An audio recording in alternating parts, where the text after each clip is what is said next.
Hello दोस्तों, तो मेरा नाम है अभिलाष अग्रवाल और आप सबका स्वागत है मेरे यूट्यूब चैनल सक्सेसफुल लोग में। तो अभी सभी मेरे साथ हो रही है, कोशिश करने वालों की हमेशा जीत होती है।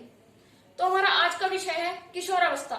13 से 19 वर्ष तक की वो आयु जिसमें हमारे चरित्र, हमारी शख्सियत का निर्माण होता है।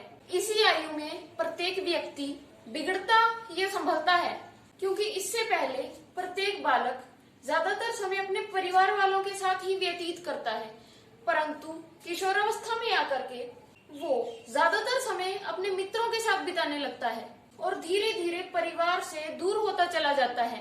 उन्हें अपने माता पिता व परिवार के किसी भी सदस्य द्वारा उनके बारे में की गई हर एक बात गलत ही प्रतीत होती है।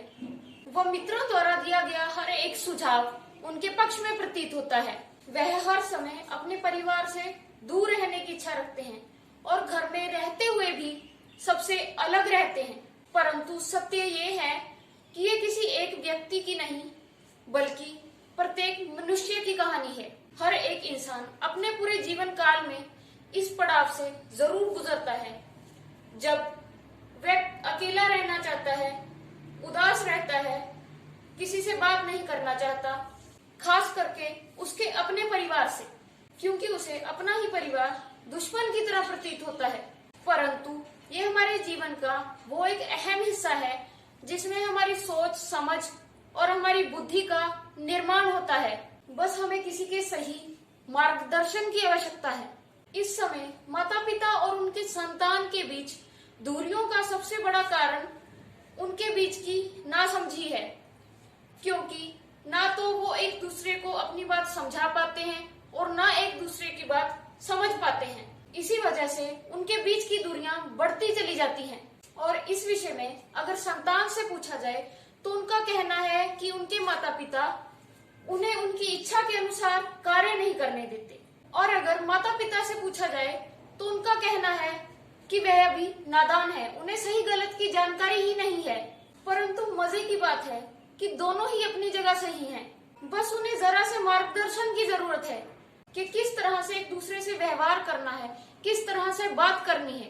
तो अभी इसकी वजह और दोनों तरफ से इसे किस तरह से सुलझाया जा सकता है उसके बारे में बात करते हैं। इसकी सबसे बड़ी वजह एक पीढ़ी का अंतर है, क्योंकि जब भी हम ये कहते हैं कि इस उम्र में ऐसा ही होता है तो उनका आगे से यही जवाब होता है कि हमारी उम्र में तो ऐसा कभी कुछ नहीं हुआ।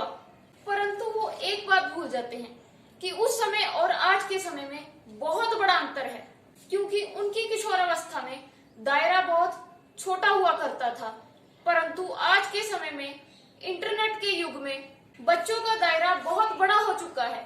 वो एक जगह पर बैठ करके 7 समंदर पार किसी को भी अपना मित्र बना सकते हैं, और इसी वजह से वो अपना ज्यादातर समय मोबाइल और सोशल मीडिया पर बिताना पसंद करते हैं।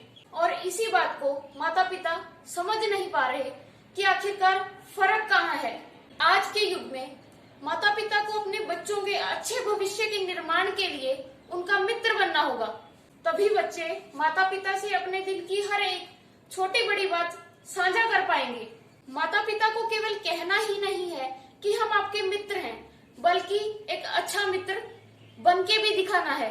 तभी आप अपनी संतान को अच्छी सोच, समझ, चरित्र और एक अच्छी शख्सियत का मालिक बना पाएंगे। इसके साथ साथ संतान को भी कुछ पहल करनी होगी ताकि वो अपने मित्र रूपी माता पिता से वो सब कार्य सीख सकें जो शायद वो अपने हम उम्र मित्र से पूरी जिंदगी में ना सीख सकते हों। तो अंत में मैं यही कहूंगी कि आज की इस कलयुग की दुनिया में हमारे माता पिता ही हमारे सबसे अच्छे मित्र बन सकते हैं। धन्यवाद।